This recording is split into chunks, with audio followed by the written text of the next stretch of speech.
A third of all food produced in the world each year is wasted, equating to 1.3 billion tons and $1 trillion US. There is enough food for everyone in the world. However, there still is 820 million people that go to bed hungry. You're watching AB Live, a news-based chat show in which we discuss topics ranging from business, news, politics, and so much more. And on today's episode, we will be discussing the economic impact of food wastage in this region. Thanks so much for joining us. Thank you, you're welcome. Lisa, I'm going to start with you right now. So food wastage as a concept itself is not new, especially for this region. Why do you think that is, and how big of a problem is it here in the UAE? Well, if you look at the figures, average person in the UAE is wasting 197 kg of food a year. Oh my God. Compared with the global average of around about 100 kg.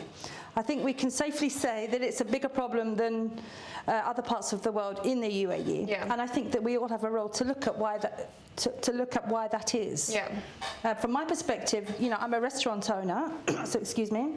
So we have looked at our policies of sustainability, zero waste policy from our side, but I think everybody from individuals, hospitality industry, all have a role to play in reducing the numbers. Right, so in terms of Dubai Vegan Days, because you run that, what are the main conversations you have in terms of reducing the food that is wasted here in the region? Okay, so Dubai Vegan Days is a pop-up where we normally work with a restaurateur and put together a food menu of about 99 dirhams for 3 courses. And as part of that, we do other add-ons for the community. It's not just a vegan community, everyone's welcome. Sometimes we do talks, and we've got a series of talks planned for 2020, and food wastage will be definitely high on the agenda. This month for March, I'm collaborating with Lisa at Cafe Isan to put together a vegan menu, and we've chosen not to do a buffet. Right. So we are making a concerted effort to make sure there's little food waste, because being vegan is about so many things. It's about animal rights, it's about environment and your health. So food wastage is definitely a topic that's at the forefront of our minds at Dubai Vegan Days. All right, great. Lisa, you mentioned 197 kg of food is wasted, which is higher than the global average, of course. And here in this region, we've seen a whole culture and lifestyle of, say, one of the things that we've noticed is brunches, right? And most of the brunches here are buffets. And since you just mentioned it right now, I have to ask you, could this be contributing to the problem that we're facing right now? Yes, I think it can. I think massively over the years. But I do also think that in the last, say, 3 to 4 years, I've certainly noticed as a restaurateur that people are expressing more of an interest in the food, how it's produced, where it's sourced from, and also the waste issue as well. I'm finding that there is a shift in the thinking, but for sure there's a long way to go, because there are still a lot of drivers are price and quantity of food. You're still seeing way too many all-you-can-eat buffets and brunches, very, very low price. Yeah. And you even wonder, how can they cover the cost of the food, let alone the 30% around the world that's wasted. So I think there's a lot more work. I like to see people buying more from independent restaurants, like the Vegan Days. It's about an effort to, it's on-demand food rather than, you know, let's present the customer with a beautiful looking arrangement, but just maybe 20% of that food might be eaten. It's a real shame. Right, but do you see that changing though here in the region, where because every time we see a new restaurant, the offers mostly are brunches and buffets. Do you see that changing, or do you think that needs to be changed? Well, I've noticed that lots of restaurateurs also put together brunches where you are actually ordering a la carte on the day. So perhaps things are changing in the hospitality industry. I also work with Zest in Barsha 3, which is owned by Christina Sliper, and sustainability is at the core of her business. She has a lot of vegan options there. So sustainability does matter to a lot of the independents out there, like Cafe Isan and Zest. Sorry, sure. I was just saying, can I add to that? I think that the restaurants have an obligation to educate their customers about the food in order to drive, to attach more value to the food itself rather than the quantity of food and the price point. So I think, you know, that's a responsibility that we have to take one restaurant at a time. So how do you do it at Cafe Sun? How do we do it? Well, number one, we manage portion control. Yeah. We certainly don't encourage, we never do buffets or all-you-can-eat deals. Okay.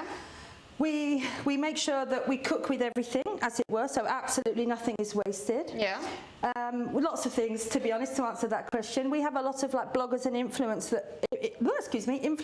that visit us. Mm-hmm. And the trend, to be honest with you, is to get the perfect shot. Let's fill the table with food purely for the shot, Yeah. without any thought to consuming the food. So we educate bloggers about that as much as we do regular customers to the restaurant as well, to not overorder and to not have too much of a salesy culture whereby our staff upsell, because we just don't encourage that, because we don't want waste at all. Right, for sure. So now, I will ask you this as a restaurant owner. One of the problems that globally has been discussed is dining out as a culture is adding on to this problem. I'd like to know your take on it and if you agree with it. From the perspective of my restaurant, I don't agree with it because we actually have feedback from a lot of customers who, for example, they'll come and they can buy a meal for one for 30 dirhams, for example, and they've actually given us the feedback. Why do I need to go to the supermarket, buy fresh meat, vegetables, sauces, oils, so on and so forth? Probably partially the packs would be thrown away after. Right. So they can eat a moderately sized meal for a good price, less than they can if they were going to the supermarket. So that works well for us and it works well for them as well. Right, just to continue this conversation, I'm going to bring you in right now. With the advent of Deliveroo, Uber Eats, Careem Go, etc., we've seen the delivery culture increasing as well. What do you think this does in this entire conversation we're having right now? Is that a facilitator, or is that something that could eradicate the problem of food wastage that we're seeing today?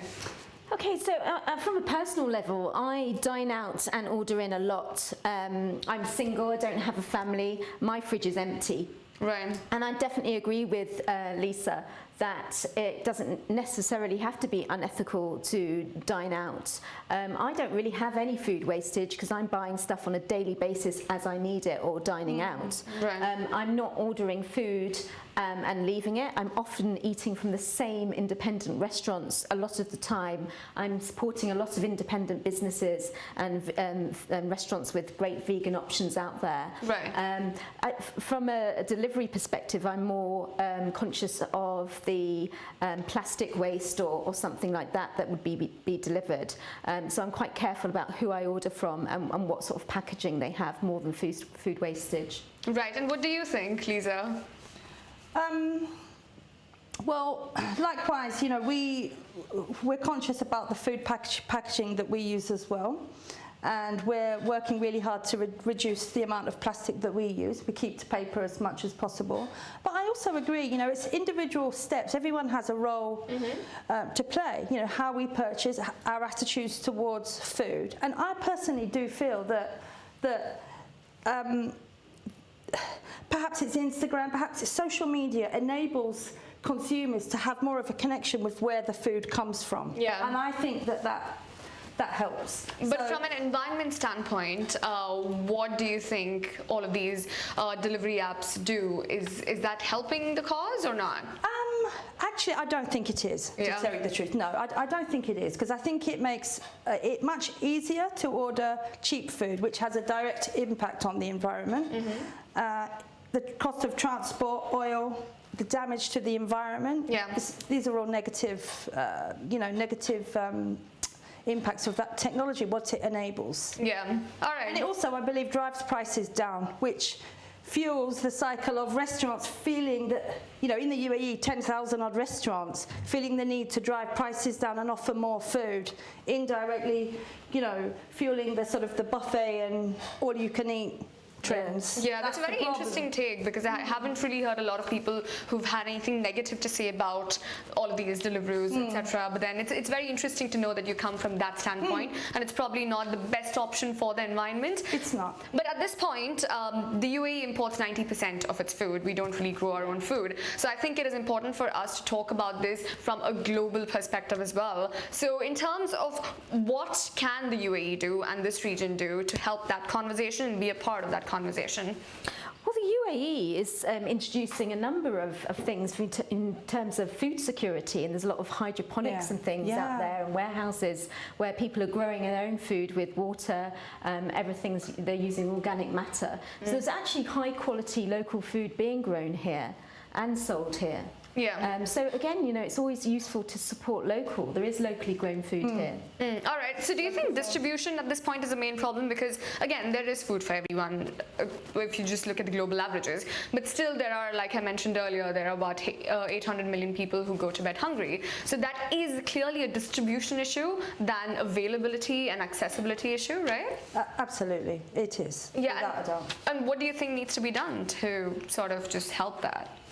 I think that governments need to work together to redistribute food excess. I mean, if you look at the UAE, the cost of the food waste is 13 billion dirhams.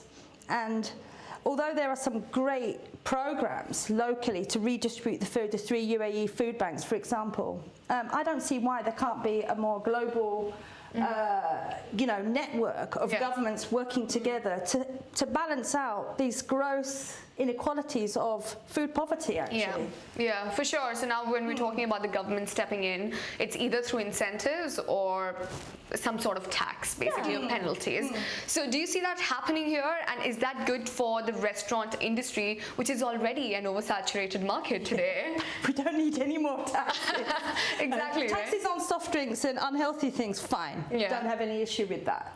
Actually, in our restaurant, we banned selling soft drinks for a long, long while until customers started to complain that they weren't available. Yeah. But I think I'd like to see more incentives rather than taxes, to be honest. I think, especially in a competitive market like the UAE, it's pretty tough for restaurants anyway. It's a really, really highly competitive market. I wouldn't like to see more taxes on restaurants. Right, and let's go on to solutions now. What do you think we as individuals and the bigger conglomerates like restaurants, hospitality groups, hotels, etc. need to do? You know what, things can start at a really simple level individually by, if you're cooking and you've got leftovers at home, put them in the fridge freezer, share your leftover food with the security guard in your building or with your friends and neighbours. So there's certainly a lot you can do on an individual level. And from a restaurant level? From a restaurant level, I think you have to not overorder, not overorder stocks. I think you have to look at your cooking processes. And like at Cafe Hassan, for example, we use the roots of the vegetables, roots of the herbs, even the oil from some of the fresh seafood. Yeah. Literally nothing gets wasted. So I think that's important. And I think that education, again, about the processing and the food is really, really fundamental, because if somebody understands the effort and the history of a particular dish or type of dish, they will associate a value with it, and then therefore you don't have to offer everything or piles of food at rock bottom prices, right? Because there's a quality, attached to it. These are the key things for us. And you think these small steps are really going to impact in the bigger picture? Definitely, but also, if I could add to that, the last figures that I saw, 200 restaurants thereabouts had signed up for the UAE food banks. Well, there are nearly 10,000 in the UAE, so we don't have any waste to donate, unfortunately, to any food banks. But surely, fortunately, I'd say. Yes, fortunately, but where the other 9,000 or so restaurants, I mean, if there is waste, then it would be a really positive step for them to sign up to the food banks, not only rely on the large hospitality chains and supermarkets. Yeah. It's taking ownership of the problem at every level. Right, and what do you think is the role that technology has to play in solving this problem? Because technology is providing a solution for most problems today. So do you think they can play a role in the food industry as well? Well, that's a good question. I'm sure tech can play a big part in the food industry. Where is it? I'm sure there are people with warehousing tech solutions out there and all sorts of things, but it's not a subject I know a lot about. I don't know if you've got any insights into tech and not really. I mean, we had a visit from one tech company that said that they were offering a platform for restaurants to promote food for a lower price towards the end of the day Right. to help with waste. Honestly, I can't remember the name of that app. Right. And I don't know if it actually took off. It was, you know, an early stage visit, but apps like that could really do, you know, Right. make an enormous difference, to be honest. And also recently we've heard a lot about artificial intelligence, about how AI kitchens and AI in kitchens of restaurants, even homes today, they kind of tell people about how much food is required per person, per family, etc. And probably just the rationing there could help, right, with the whole Definitely. cause. Great. Thank you so much for those valuable insights. Unfortunately, we're running short on time, but we will have this discussion again probably later this year and see how far we've come from today. But thank you for watching AB Live, and do let us know if you think banning brunches could be one of the solutions. Let us know in the comments below.